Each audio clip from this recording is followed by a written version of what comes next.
In front of me is REALME GT8 Pro, and today I would like to show you how you can turn on or turn off location.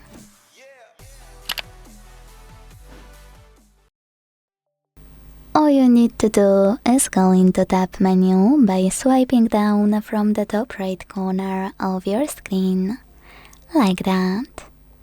Now look for location shortcut, and when you find it, click on it.